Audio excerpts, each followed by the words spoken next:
Na ruralnom prostoru Hrvatske kreiraju se najljepše priče, tvrdi predsjednica Hrvatske udruge za turizam i ruralni razvoj, klub članova Selo, Dijana Katica, koja u presici s Biljanom Pavlović analizira zašto je ruralni turizam najbolja poruka o identitetu. Dobra vam večer, dobro nam došli. Poštovani gledatelji presice, želimo vam dobrodošlicu, srdačan pozdrav vama i našoj cijenjenoj gošći. Ruralni turizam, evo teme koja bi trebala zanimati sve nas. Gospođo Katice, želim vam dobro večer i dobro nam došli. Hvala lijepo, srdačan pozdrav i vama i svim gledateljima. Je li ruralni turizam doista tema koja bi trebala sve gledatelje zanimati? Apsolutno i ja se nadam da će biti što više u svim medijima. Ruralni turizam je jedna krasna, emotivna, topla priča i ona je u pravom smislu riječi poruka o identitetu, a identitet je znamo skup različitosti. I on s jedne strane zanimati one koji ga žele razvijati, a druge koji žele posjetiti i istraživati mjesta koja možda nisu ni sanjali da su zanimljiva. Naravno, evo sad su turisti treće generacije koji dolaze praktično zbog motiva. A jedan od motiva je upravo kultura, domaćinski ugođaj, emocija i ta ruralna područja. A otkud vama, jednoj građanki, rođenoj Zagrepčanki, tolika ljubav prema selu? Prvo ću vas pitati prema selu, a onda ćemo dalje i prema vašem zanimanju. Pa ja sam odrasla u Zagrebu na Kvaternikom trgu i onda sam upisala veterinarski fakultet u Zagrebu. Prvo je bio šok mom pokojnom ocu koji je stomatolog, naravno da je očekivao da ću krenuti njegovim stopama. Pa nekako voljela sam, imala sam tu emociju prema tim ruralnim područjima, ali evo život me odnio u turizam. Nekako kad sam završila veterinarski fakultet, počela je onako, radila sam malo i u struci, bilo je nekakvih 90. godina problema sa zapošljavanjem, pa sam počela učiti o ruralnom razvoju, pa tako i o ruralnom turizmu i sad otprilike znam da krava nije ljubičasta, ali a mislim da o turizmu dosta znam, ali naravno nikad dosta. Dobro, ali magistrirali ste isto na veterini? Jesam, da, magistrica sam znanosti, to je u onom periodu dok sam još radila na fakultetu, volontirala na internoj klinici, jer sam se nadala da ću ostati u struci. Sad, iz ove perspektive kad gledam, drago mi je da sam otišla upravo u taj razvoj ruralnih područja i ruralni turizam. Ali pretpostavljam da vam to stečeno znanje puno znači. Ipak je... Pa naravno, da. Osim toga imam i krasnih prijatelja, kolega. Nekako je poveznica. Ipak su veterinari, doktori veterinarske medicine vezani za ruralna područja. Moji prvi kontakti, ljudski kongresi su bili vezani za veterinu. Naravno da mi zapravo svaki fakultet znači nešto od kontakata, od načina razmišljanja. I uvijek kažem, mi koji smo završili te stručne fakultete, nekako možda se lakše prilagodimo i nekim drugim temama. Dobro, iz srca te nekakvog urbanog središta možete li razumijevati to ruralno? Pa mislim da da. Mislim da da. Znači da je do čovjeka, nije... Ja strašno volim ta ruralna područja. Naravno da volim i moj Zagreb i moj Kvatrić i lijepo se osjećam kad sam kući. Međutim, sam najmanje u Zagrebu, puno putujem, puno sam na terenu. I ono tu emociju koju može dati čovjek u ruralnim područjima ili ta ljepota zelenila, plavetnila i svega rijetko možete sresti. Mi ipak u gradovima smo već malo onako, neću reći ograničeniji, ali zatvoreniji na neki način, a tu ljubav naravno svugdje doživiš, ponekad bude i neugodne situacije, ali one su jako, jako rijetke i veselim se kad srećem brojne te gospođe i gospodu koji rade upravo u ruralnom turizmu. S mnogima od njih sam već i prijatelj, a stalno upoznajemo nešto novo. Da. Svakako ono što treba pitati je što je to ruralni turizam? Evo vi ste malo prije spomenuli identitet. Naravno puno toga se veže. Što biste vi kao nekakvu definiciju prosječnom gledatelju rekli? Pa nekako ovako najobičnija definicija. Dakle, ruralni turizam je sve ono što se događa i usluge ugostiteljske, turističke i cijela ta priča u ruralnom području, odnosno ruralnom prostoru. Dosta smo se mi terminološki borili što i kako i dan danas naravno ima dosta tih upita. Međutim, naš dragi kolega i mentor i učitelj, dr. Kušin, je napravio jedan sjajan znanstveni rad upravo na temu te terminologije i onda smo zaključili, mnogi govore seoski turizam, ali seoski je ipak nekako ograničen na naseljena seoska područja. A ruralni turizam je puno šire. Naravno i u šumama, poljima i vinogradima i voćnjacima koji nisu naravno u središtu samih sela. Ali i 92% Hrvatske se tretira ili smatra ruralnim dijelom područja. Pa točno, mi možda nismo onako veliki po brojevima noćenja i dolazaka, ali smo zasigurno najveći po geografski raširenosti prostora. Da, oko 90-92% se smatra hrvatskim ruralnim područjima, tako je naravno i u susjednim državama i baš zato imamo sjajan potencijal za daljnji razvoj. Ali nažalost samo 2% udjela u ukupnom turističkom prihodu je iz ovog turizma ruralnog. Nažalost još uvijek i nemamo prave statističke brojke. Nekako se računa 5% je kontinent, ali tu se naravno ubrajaju onda i gradovi. Ali otprilike je 2% turističkog prometa. Naravno da problem je u tom našim praćenjima da se ne prate individualni gosti, odnosno ti gosti koji dolaze samo na jedan dan. A za sad ipak u ruralnim područjima imamo većinu izletnika koji ne spavaju. Koji se vežu na gradska središta? Koji se vežu, dakle, ili negdje drugdje prespavaju ili dođu, na ručak, večeru, na određenu temu, da li je to aktivni turizam, biciklizam, da li je to, kultura ili nešto slično. I osobno, kroz svih ovih 20 godina koliko ste u tome poslu, vas je zanimalo kako spojiti to tradicionalno s ovim današnjim modernim? Pa naravno nekako uvijek i u svim našim projektima nastojimo ispričati tu tradicionalnu priču na moderan način. Evo, mi imamo jednu akciju Suncokrot ruralnog turizma Hrvatske, dakle ocjenjivanje najboljih u ruralnom turizmu, najboljih OPG-a, najboljih poduzetnika, ali isto tako manifestacije, gastronomije, projekata i onih koji proizvode zaštićene proizvode. Bilo da je to hrvatski otočni proizvod, bilo da je to proizvod pod određenom drugom vrstom zaštite. Nastojimo taj proizvod, a turizam je proizvod, prikazati što je moguće više na moderan način, dakle približiti suvremenom čovjeku, gostu, pa evo i mi sami dosta smo aktivni i na društvenim mrežama i kroz sve te silne edukacije, kontakte s ljudima pokušavamo ih naravno educirati i približiti im te moderne tehnologije. Neki od njih su tu savršeni, neki još uvijek nemaju niti mail adresu, onda uvijek naravno im kažeš, gle, ako se baviš turizmom moraš komunicirati, ali evo sve više i oni imaju saznanja, a naravno i mi koji radimo s njima. I sve to čini tu jednu poruku o identitetu i to je ono što smo i mi stalno pokušavali ulaskom u Europsku uniju naglasiti zapravo da želimo da Hrvatska bude Hrvatska u takvoj jednoj velikoj zajednici. Pa naravno, evo često citirat ću mom kolegu Skoku koji znamo reći Zagreb je mali Beč. Zašto bi bio Beč kad imaš nekakvu svoju, naravno, priču. Tako je i o ruralnim prostorima i u Hrvatskoj. Dakle, mi uistinu imamo svoju priču koja naravno se mora vezati na europsku priču, jer za daleka tržišta nije destinacija niti Vukovarsko-srijemska županija, niti Hrvatska, niti Zagreb, destinacija Europa. Ono što sam rekla na početku, gosti dolaze sve više zbog motiva. Jedan od značajnijih motiva je kulturni turizam, ali posljednjih godina svjedoci smo da upravo enogastro priča kroz tu suvremenu gurme priču, dakle posebno brendiranu i osmišljenu, ima svoje goste. Naravno da je ona uvijek bila poveznica za neke druge oblike turizma, ali sada je sve više gostiju koji dolaze upravo zbog gastronomije. Evo, imamo dosta upita izvana i onda ih naravno spajamo sa poduzetnicima i OPG-ima koji to rade. Recimo kulinarske radionice. Evo, po Konavlima, po Dalmatinskoj Zagori, u drugim županijama su shvatili. To je jedan od proizvoda, mali proizvod, ali koji čak mogu dobro naplatiti ako ga vrhunski rade, a vjerujte, rade ga vrhunski.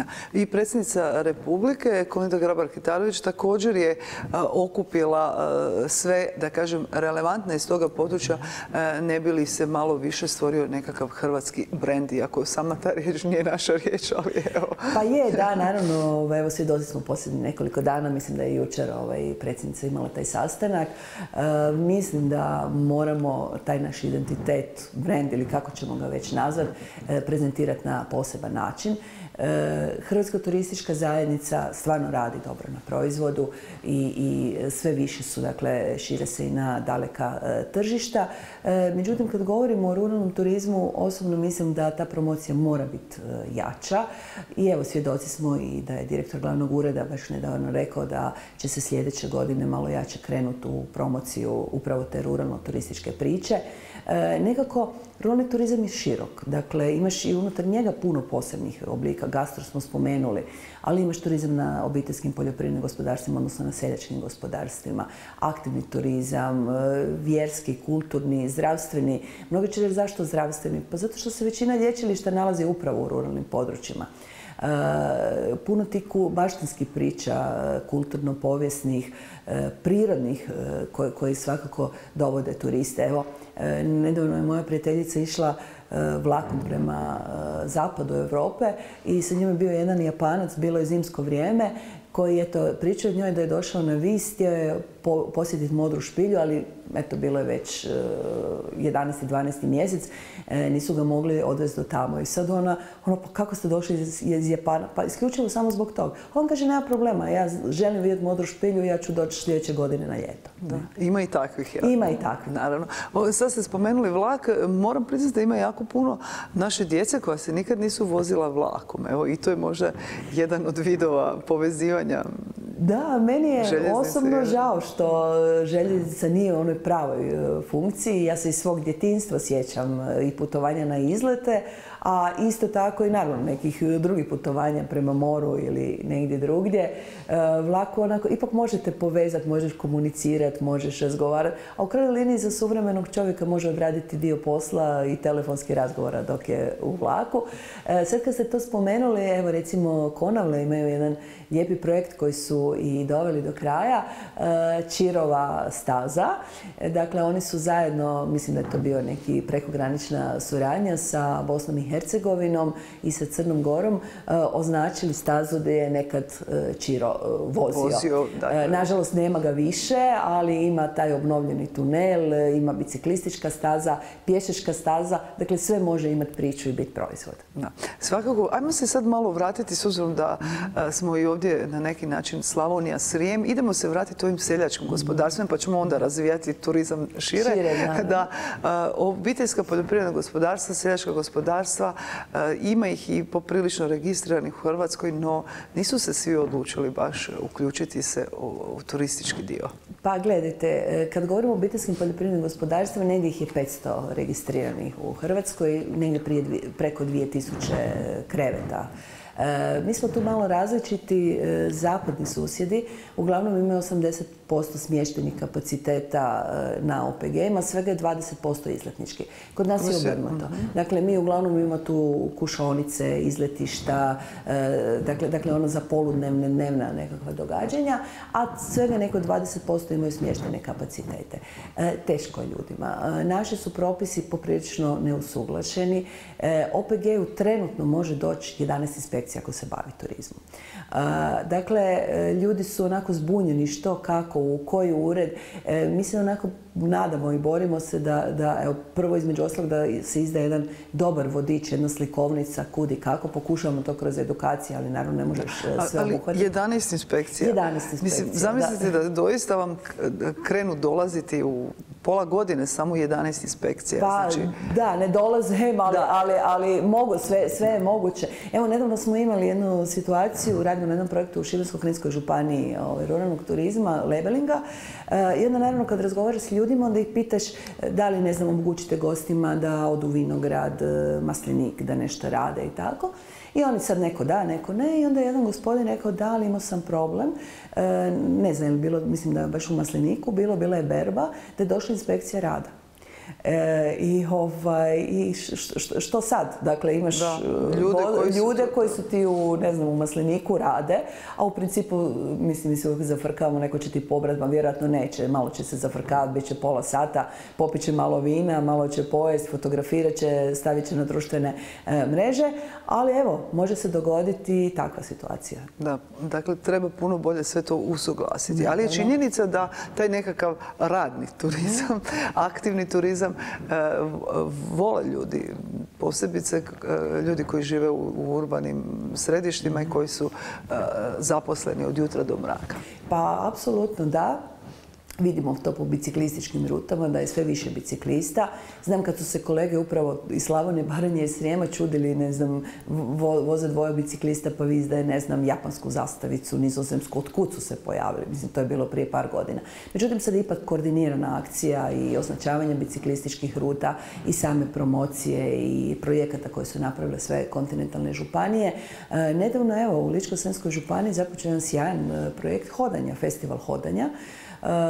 I uključili su se u jednu međunarodnu asocijaciju i naravno moraš u određenom terminu godine kad je slobodno i već su ove godine imali iz nekoliko država sudionike.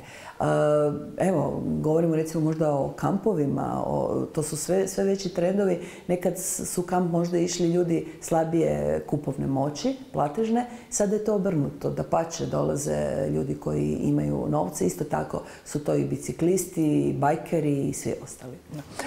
Vratimo se ovim smještajnim kapacitetima. Doista je očito zahtjevno ljudima ako već imaju svoje poljoprivredno gospodarstvo, pa možda je i uređeno, ali očito nije samo tako odlučiti se i na taj dio. Pa naravno, gledajte, kao prvo mora imati propise koje mora zadovoljiti, odnosno te minimalno tehničke uvjete. Druga stvar, ipak mora biti prilagođeno suvremenom čovjeku. Dakle, ajmo početi od, ne znam, kupone, od WC, nekako kad gost dolazi prvo ide u te prostorije. Dakle, to mora biti savršeno vezano, ne znam, možda s kamenom, sa drvetom, sa nekom pričom, ali bez obzira što je ruralno, mora imati funkciju, mora dobro izgledati. Naravno da je poželjno da je i uređenje i eksterijera i interijera vezano s tradicijom. Međutim, moraš imati dobru skupu posteljinu, dobre čaše i sve to treba dobro izgledati. Ljudima koji, znate, ima zemlju, obrađuje, nešto proizvodi, prerađuje, on se mora, dakle, dodatno brinuti i o tom izgledu domaćinstva, o ljubaznosti, koja je neupitna. Nekako mislim, pogotovo u ovim područjima Hrvatske, da je to najveći brend, taj osmijeh, taj zagrljaj, ta ljubaznost, to srce koje se daje gostima. Ne? Osim toga, trebaju se razmišljati i o promociji i komunikaciji, sve.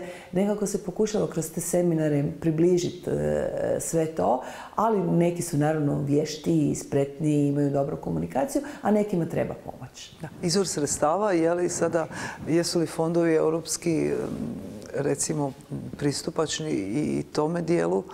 Pa da, evo, imamo taj program ruralnog razvoja koji ide preko Ministarstva poljoprivrede. To su te mjere tradicionalne šestice, kako ih mi zovemo, 6.2 i 6.4, dakle iz programa ruralnog razvoja. Međutim, imamo i nacionalne mjere, dakle potpore koje dodjeljuje Ministarstvo turizma temeljem natječaja i Hrvatska turistička zajednica. S obzirom da govorimo pod uvjetom da smo sve stvorili ove uvjete, krenuli smo, rizik postoji, komunikacija s tržištem, jesmo li dobro povezani u tome dijelu? To sigurno i vi kao s pozicije vaše udruge možete. Mislim da još uvijek ne. Nekako, evo, dogodi se da mi budemo svjedoci da iz područja iste županije na nekakvom događaju, edukaciji ili bilo čemu upoznaješ, da se sami upoznaju iz područja županije iz cijele Hrvatske. Mislim da bi trebali veću pažnju obratiti domaćem gostu. I vani je to tako. U biti najviše ruralni turizam su domaći gosti ili, ne znam, iz susjednih država. Često mi se dogodi kad idem prema Sloveniji, pa posebno vikendom vidim gužvu na granici. Puno tih Zagrepčana ide na neki oblik kmečkog turizma u našu susjednu Sloveniju. Naravno da treba sve vidjeti, ali mislim da nisu dovoljno informirani čega svega imamo u Hrvatskoj. Iako sam stvarno na terenu i godišnje uđem, ne znam, čak koji put i do 300 kuća, ali 200 sigurno, svaki put nešto novo upoznam. I oduševljena sam što to stvarno ima lijepa naša, ali nije dovoljno, jedan dio nije dovoljno promoviran. Je li sad promocija na ovom samom nositelju gospodarstva i turizma? Treba li možda država i Hrvatska turistička zajednica ipak učiniti više? Pa mislim da trebaju. Naravno i taj nositelj samog gospodarstva treba nekakve osnove znati. Dakle, ono kad otvara gospodarstvo, iskomunicirati, evo vas kolege, medije, lokalnu područnu samoupravu, turističke zajednice, turističke agencije, pozvati ih na otvorenje. Koji put se neko neće stići odazvati. Zato treba biti uporan, slat mailove, komunicirati, pozivati na različita događanja, osmišljavati tu priču. Ali mislim da apsolutno država treba dati više. Radi se, ne možemo reći da se ne radi ništa, dapače, ali upravo dakle, moramo svaku tu kuću, svaku tu mikrodestinaciju, pravu destinaciju prezentirati tržištu. Županijske turističke zajednice se stvarno trude, kolege su aktivne, međutim i oni imaju ograničene kapacitete i u djelatnicima i u naravno financijskim mogućnostima. Obišli ste cijelu lijepu našu i sami kažete godišnje u koliko kuća, da tako kažemo, uđete. Tko prednjači? Ipak Istra u tome dijelu, pa gledajte, stvari se mijenjaju. Istra naravno ima odličan proizvod, oni su to dobro povezali i sa urbanim cjelinama, sa hotelskim kućama koje jesu u Istri. Dakle, to je već onako dobro funkcionira. Međutim, nekako u novije vrijeme su za mene Konavle jako interesantne. Dakle, Konavle imaju dobru priču, baš proizvod. Dakle, od etno zbirki, kuća za odmor, vodenica, mlinica, OPG-a koji se bave turizmom. Spomenula sam tu gastro priču, dakle, upravo te kulinarske radionice i iako sam se razveselila, neki dan komuniciram s kolegom, nešto sam ga nazvala u nedjelju iz Konavala, ne mogu razgovarati, imam 2 grupe baš na tim radionicama, jedno iza drugu, što je super, mislim, kraj 10. mjeseca je, ne? Međutim, ono što je jako puno napravile su i Baranja i Slavonija i Srijem. Znam da je tu puno muke i više i truda. Da, more uvijek privlači, možemo mi reći što hoćemo, blizina mislim mora. Međutim, činjenica je da Konavle su sad već, naravno su vezane za Dubrovnik, posebno ono vezano za izlete, ali dolaze im gosti sad već primarno Konavle. Pogotovo ima koji imaju smještene kapacitete, što je super. I baš sam pričala malo s kolegama, oni sami kažu da koji put se dogodi da gosti uopće ne odu u Dubrovniku tih 7 ili 15 dana koliko budu kod njih, već su, ne znam, na izletima, na bicikliranju, vožnju, obilasku vinograda, polja i tako. Tako dakle, malo se svijest mijenja, osim toga turisti su drugačiji. Kod vas je naravno još uvijek, neću reći da ima problema, ali naravno da ih ima. Međutim, čini se da ste jako puno napravili. I opet se vraćam na taj osmijeh. Tu emociju to ne možeš nigdje dobiti. To što stvarno, dobri ste ljudi, uvijek date više nego što naplatite. Nekako vidiš i doručak, ručak, večera, želiš sve dati gostu i pružiti. Evo, to je stvar koju možda treba brendirati kao takvu, osim naših kockica. Osmijeh iz Ravnice, recimo. Da, osmijeh iz Ravnice i znate, svugdje bude lijepo i svugdje se želiš vratiti. Ali nekako kad dođeš ovdje, evo ja osobno, možda to sad patetično zvuči, ali taj zagrljaj, to sve što dobijem tu, to rijetko djeluje. Da, evo sad mi se otvara nova misao. Široki osmijeh poput naše Ravnice. To moramo zapisati, odnosno imamo snimku. Znači, ima potencijala i ono što je najvažnije, to su nova radna mjesta, ostanak ljudi. Vi ste konkretno prošle godine u Iloku i imali upravo jedan okrugli stol na ovu temu. Može li se, zahvaljujući ruralnom turizmu, potaknuti ostanak u ovim krajevima? Točno, nekako razmišljamo o našim iseljenicima i povratnicima. Sve više, to je još uvijek onim brojkama, sitnim brojkama, ali sve više čak mladih ljudi koji su 3. ili 4. generacija koji dolaze u Hrvatsku i počinju raditi. Neki od njih su krenuli u turizam. Imate primjer, ne znam, hostela u Lici, ruralnog turizma, ne znam, na otoku Braču. Dakle, oni su jedan nama sjajan potencijal. Nemojmo iseljenike gledati, sad će doći i investirat će. Dovoljno je da jedan od njih dođe na studij u Zagreb, da možda ostane raditi, da donese neku snagu, energiju. energiju, znanja. Ono što je isto dobro, zašto mi ne bismo od iseljenika učili o drugim tržištima? Ako žive već par generacija u Njujorku, u Kini ili negdje, sigurno znaju koje su potrebe turista. Svaka destinacija, svako tržište ima drugu priču. Tako da smo nekako povezujemo se upravo sa tom iseljeničko-povratničkom kolegicama i kolegama. Tako smo i napravili taj okrugli stol. Bilo je, vidjeli ste, nekoliko povratnika koji su investirali u Hrvatsku. Evo jedna sjajna priča jedne gospođe Branke Čubilić koja je došla iz Australije i u Splitu je napravila agenciju za luksuzna vjenčanja stranaca. I mogu vam reći da je to wow, ali ona uvijek ima priču, evo krenula je prema ruralnim, kad je vidjela konkretno Ilok, ona je ostala, ajme, kako bi ja rado htjela organizirati tu vjenčanja i baš je rekla da će ona organizirati fotografiranje i sve da u ponudu stavi upravo to područje. Nedavno smo Branka i ja bile u Baranji, onda smo baš pričali, Bože moj, kako bi bilo dobro da ima izravna avio leti, ne znam, iz Splita ili Dubrovnika, jer svi ti koji se vjenčaju, oni ostaju minimalno 2 tjedna u Hrvatskoj. Oni, obitelj, prijatelji i tako da ih možeš dovesti na 1 ili 2-3 dana u ovo područje. A i imamo aerodrom Klisa, Osijek, znači zračno se moramo povezivati i evo za prometnu infrastrukturu, za razvoj, bez sve te neke sinergije ništa. Ništa, gledajte, sve više je avionskih gostiju, posebno za udaljenija područja.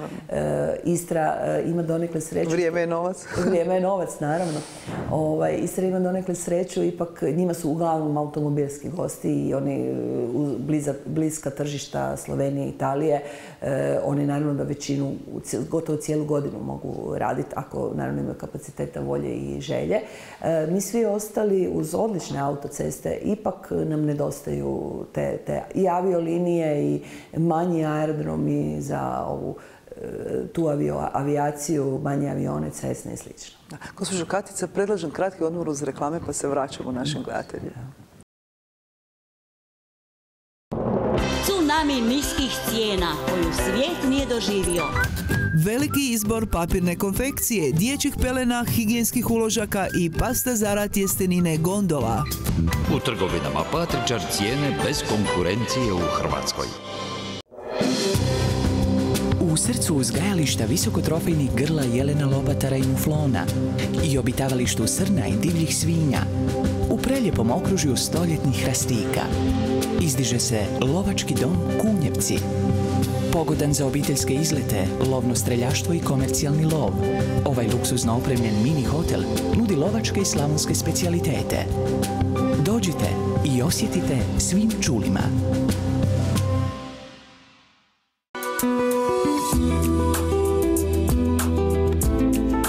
Gradite, renovirate ili samo mijenjate stolariju? Onda ste na pravoj adresi.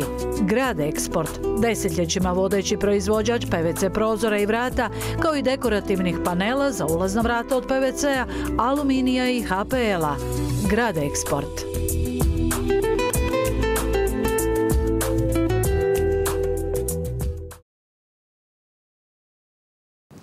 Poštovani gledatelji, nazad smo u presici. Vaša i naša gošća, magistra znanosti Dijana Katica, predsjednica udruge Klub članova Selo. Gospođo Katice, što to točno znači Klub članova Selo?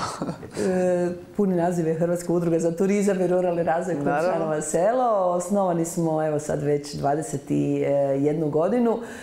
Pa nekako kad smo krenuli, onda smo razmišljali kako nazvat, pa imamo nekako klub kao neka poveznica ljudi koji se bave, nas koji s druge strane smo možda promotori, edukatori i slično, a klub je možda malo bilo modernije, pa ta poveznica ruralnog i urbanog i eto, ostali smo Klub članova Selo i ponosni smo naravno. Koliko je članova? Pa evo, gotovo cijela Hrvatska. Imamo naravno sreću i komunikaciju i sa onima koji pružaju ugostiteljske turističke usluge, ali i sa naravno kolegama iz sustava i turističke turističkih zajednica, lokalnih samouprava, različitih stručnih i znanstvenih institucija. Kao udruga organizatori ste i vi osobno, naravno, i autori brojnih projekata. Hoćemo spomenuti barem neka eko-etno, hrvatski farmer. Mi smo, ove davne 92. nastala jedna knjiga, tad ja još nisam radila, sam se malo kasnije priključila. Hrvatski farmer, to je bio model nekih 200 različitih mogućnosti bavljenja u ruralnim područjima, uglavnom poljoprivrede. Međutim, tad prvi put je jedan od članaka bio o ruralnom turizmu, to je napisao dr. Eduard Kušin u suradnji sa gospodinom Stjepanom Cukorom. Njih dvojica su na neki način očevi tog našeg hrvatskog ruralnog turizma. Lani su dobili i nagradu za životno djelo. Ponosno sam na njih, jako puno sam od njih dvojice naučila, nekako su moj životni put okrenuli i uvijek ih volim, naravno, kao tako spomenuti. Imali smo dosta tih manjih sajamskih manifestacija i onda smo 2003. pokrenuli jedan projekt Eko-etno Hrvatska, koji je kasnije prerastao u Eko-etno Tour, kao jedan veliki sajam koji se održavao na Zagrebačkom Velesajmu sa dosta tisuća kvadrata, prezentacijama pojedinih hrvatskih županija, ali ozbiljnim prezentacijama. Imali smo i kućice i vodenice i sve ono na neki način izgledalo jako, jako ruralno. Međutim, nakon 13-14 godina krenulo jako puno sajmova i onda smo shvatili da više ne možeš održati tu vrhunsku kvalitetu i uređenja i promocije i posjetitelja. I onda smo napustili organizaciju sajmova. Sad ćemo krenuti u nekakvoj drugoj priči. Glavni naš brend je taj Eko-etno koji je kao takav i prepoznatljiv. Evo, sljedeće godine krećemo sa B2B radionicama, jednim malim sajmovima isključivo ruralnog turizma koji možda opet preraste u neki veliki sajam. Organizirali smo 4 međunarodna kongresa o ruralnom turizmu. Posljednji je bio na Braču u 5. mjesecu ove godine. Znanstveni i stručni kongres. Zašto? Jednostavnog razloga da vidimo što i međunarodna zajednica, što mi u Hrvatskoj radimo na tim različitim temama. Evo, uvijek smo zadovoljni s posjetom. Ove godine je bilo gotovo 300 sudionika. Radimo jako puno okruglih stolova, konferencija, seminara, radionica. Nekako gotovo ovih 20 godina je preko 200 tih manjih različitih događanja. Kroz tu edukaciju nastojimo približiti ljudima i bavljenje ruralnim turizmom, ali i posebnim oblicima ruralnog turizma. I jedan projekt koji provodimo, na koji smo spomenula sam ga već, Suncokret ruralnog turizma Hrvatske. Dakle, ocjenjivanje najboljih. Evo, 6. godinu se ove godine održava. Bude uvijek oko 100-tinjak različitih prijavljenih. Po kategorijama se dodjeljuju zlatne, srebrne i brončane povelje. I to je jedan dobar projekt koji je onako isključivo, mislim, promotivni i ljudima puno znače te nagrade. Nekako smo se potrudili kod samog tog priznanja te povelje koje dodjeljuje da ona ima priču. Tako da je svaka unikatna. Proizvodio jedan gospodin iz Petrinje koji je onako pravi umjetnik. I nešto što smo pokrenuli sa nekoliko županija, to je Zadarska, Šibensko-kninska i Bjelovarsko-bilogorska, to je labeling, odnosno standardizacija i certifikacija ruralnog turizma. To je projekt koji uvijek dobro dođe i onima koji pružaju usluge i lokalnoj zajednici, a i samom gostu. Da tako kažem, jedna dodana, možda promotivna markica, zvijezdica ili što već, jer ipak upoznaješ neko ko nosi takvu oznaku, kao što to ne znam u Francuskoj ili Italiji, to je ipak dodatni znak kvalitete. Odnosi se samo na te županije ili na cijelu Hrvatsku? Pa za sad smo radili promotivno, mislim ne promotivno, pilot projekte u tim županijama. Nadam se da će se nastaviti u cijeloj, upravo evo, razmišljaju se o jednom projektu i za Vukovarsko-srijemsku županiju. Druga stvar koju smo pokrenuli, koja je isto naše autorsko djelo, to su najljepša hrvatska sela. To je stvar koju smo evo, za sada u Šibensko-kninskoj županiji radimo. Smatramo da bi to morao biti projekt za cijelu Hrvatsku. To su dobro smislili naši, ajmo reći, Francuzi, zapadni, nisu susjedi, ali koji upravo imaju ta najljepša sela Francuske i nekako smo po njihovom uzoru, kolega Bačac i ja, osmišljavali taj koncept. To bi trebalo za cijelu Hrvatsku. Pa ja mislim bio bi poticaj, sigurno. Bio bi poticaj i dobra promocija. Dakle, u tom momentu može Hrvatska turistička zajednica, a i oni razmišljaju o nečem sličnom, može promovirati, dakle, ovo selo je među, ne znam, 10, 15 ili 20 najljepših i najboljih u Hrvatskoj. Pretpostavljam nisu samo u pitanju onaj, da tako kažem, izgled toga mjesta, nego i sadržaj koji u tome mjestu. Apsolutno, naravno i sadržaj koji put je naravno teško pomiriti, jer znamo da nam se dogode ta problemi u uređenjima pojedinih sela. Međutim, opet kad uspoređujem dalmatinsku i kontinentalnu Hrvatsku, ipak i na kontinentu su sela, pogotovo u ovom vašem području, su očuvanija.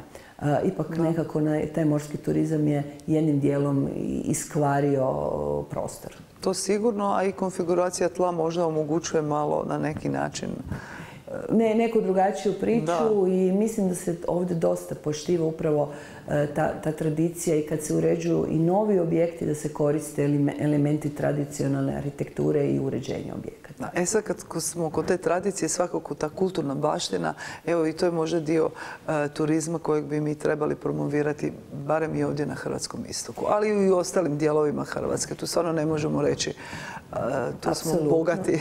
Jako smo bogati kulturno-povijesnom baštinom, međutim kultura je i vino, kultura je i maslina, kultura je i gastronomija i dakle to je onako jedna široka priča.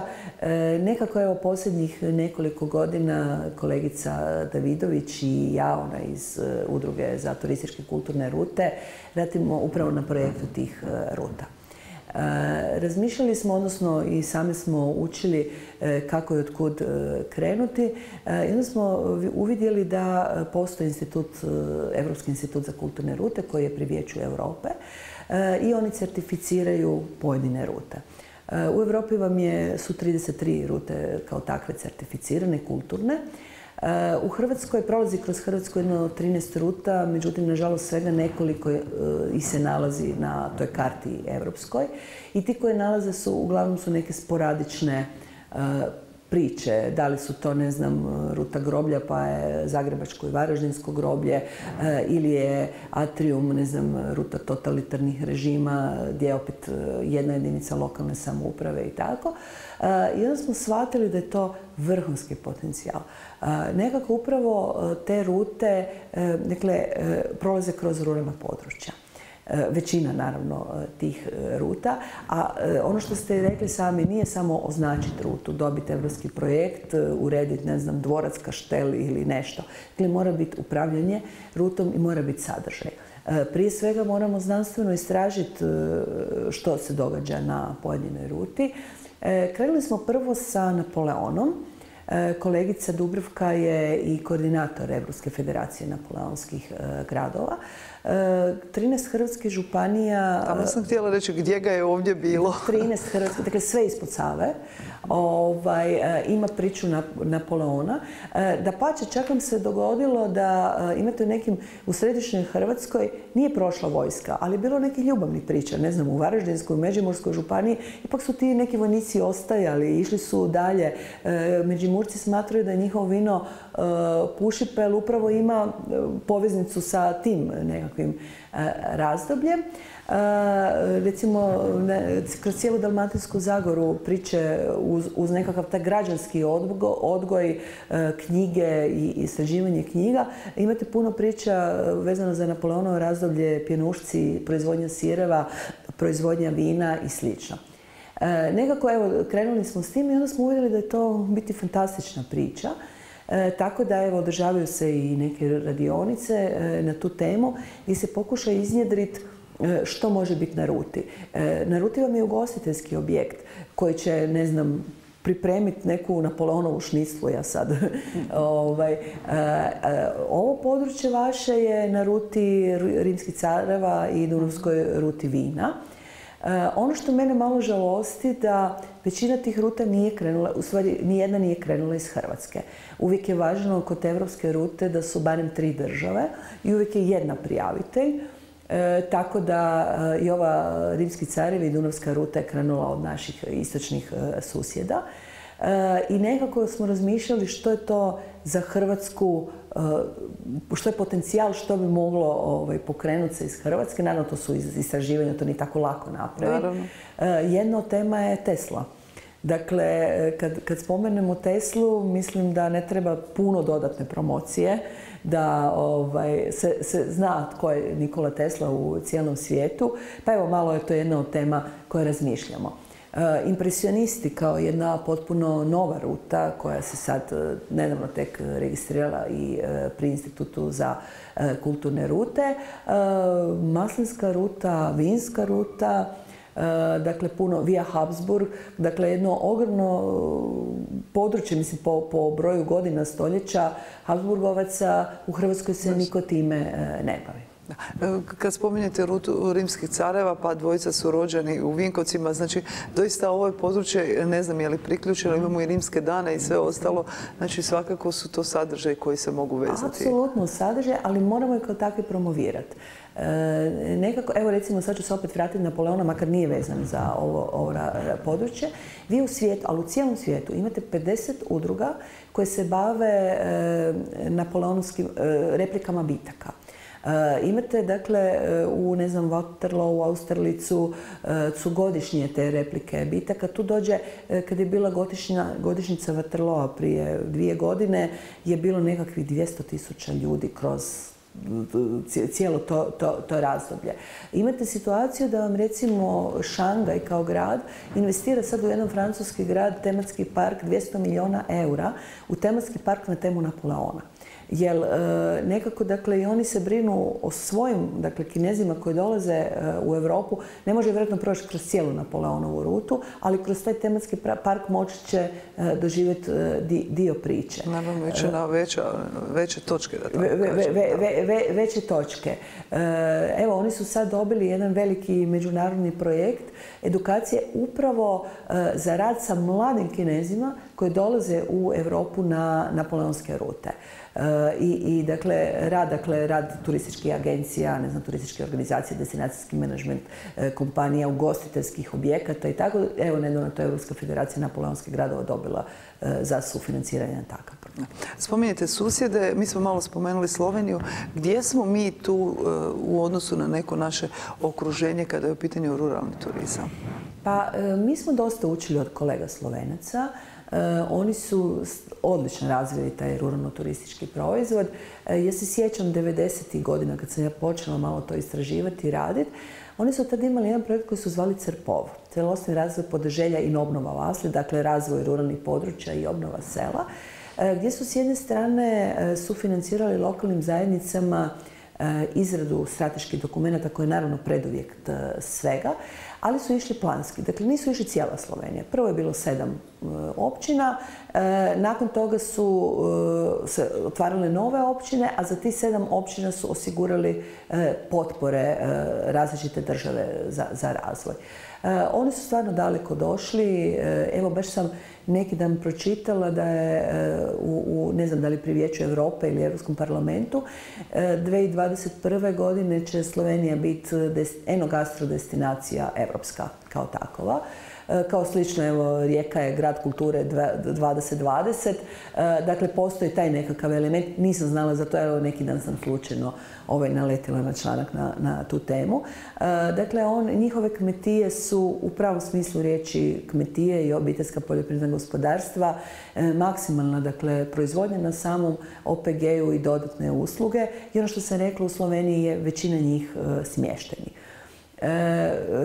Što se tiče vina, autohtonih proizvoda, tu smo negdje slični, dakle, velik broj je tih koji imaju i evropske oznake zaštite. Međutim, kad govorimo i o drugim susjedima, naravno Italijanima, Provansu, svi kao takovu znamo, Mađarima sa kulturnim i lječilišnim turizmom, u Srbiji je sve više velikih vinarija, velikih, koje naravno isto imaju neku priču.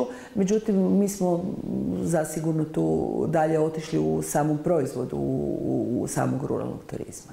No, nije dovoljno samo krenuti pojedinac, bez planskog rada zasigurno nema ništa. Imamo primjere gdje, ne znam, vlasnik zoološkog vrta u Cerni kaže dođemo grupa koju nema gdje poslati na ručak. Evo, to je samo jedan primjer. Naravno, koordinirana akcija mora apsolutno postojati, dakle kompletna zajednica mora sudjelovati. Naravno, tu je uloga turističkih zajednica da budu i male destinacijske menadžment kompanije. Često govori, ono što je važno ipak za kontinent, mi nemamo sezonu. Dakle, mi govorimo o turističkoj godini. Kada smo na moru, ima sjajnih u biti proizvoda i u unutrašnjosti otoka, i u Dalmatinskoj Zagori, i sad kad govorimo o ruralnom turizmu. Međutim, vam se dogodi da oni jednostavno prestanu raditi. Negdje zato što nema dovoljno turista, negdje zato što se moraju odmoriti. Naravno, moraš objekte malo friškat, moraju i oni imati godišnji odmor mjesec i dva. I tu je jako teško govoriti o turističkoj godini. S obzirom da imamo na kraju emisije, vjerujem da smo potaknuli možda neke koji su dvojili hoće li se ili ne baviti. Vi osobno iz grada gdje biste mogli ili voljeli živjeti u nekom ruralnom dijelu i možda hoćete li? Pa, znate što, moja dva mjesta poslije Zagreba, jedan je ruralni, drugi nije. Taj je jedan Ilok. Dakle, meni Ilok nešto... Ja kad dolazim u Ilok, ja dolazim kući. Ja ne mogu to opisati, taj osjećaj. Drugi je Cavtat i same Konavle. Nekako sam, evo, igrom slučaj kao mala često s roditeljima ljetovala u Cavtatu i Dubrovniku. Dubrovnik volim, ali ovako po ljeti sve nastojim ne ući u grad. Ali nekako Cavtati, to cijelo, u biti to općina Konavle, jel? Cijela ta priča je ruralno turistička, kažem, Ilok i Konavle, imam posebnu emociju i stvarno kao dolazim kući. Dobro, slažem se potpuno s vama. Na samom kraju još možda neka poruka, kažem svima onima koji su tu negdje na nekom pragu, pa sad još razmišljaju ući ili ne u taj veliki svijet ruralnog. Apsolutno ući. Nekako došlo je vrijeme za ruralni turizam. Došlo je vrijeme i za povratak u Hrvatsku, za ostanak u Hrvatskoj i evo imamo sjajnih primjera da dobro rade. Ajmo što više OPG-a, ali isto tako dobrih malih obiteljskih hotela, kongresnih dvorana, sadržaja, wellnessa, adrenalina i naravno one emocije koje smo već spomenuli. Da, i puno prirode, što mi ovdje imamo. Hvala vam lijepo za ovaj razgovor. Želim vam puno uspjeha u daljem radu. Hvala vama, srdečan pozdrav. Cijenjeni gledatelji, hvala vama što ste bili s nama u još jednoj pressici. Pozivamo vas i na sljedeći susret sljedećeg tjedna u isto vrijeme. Poštovanje.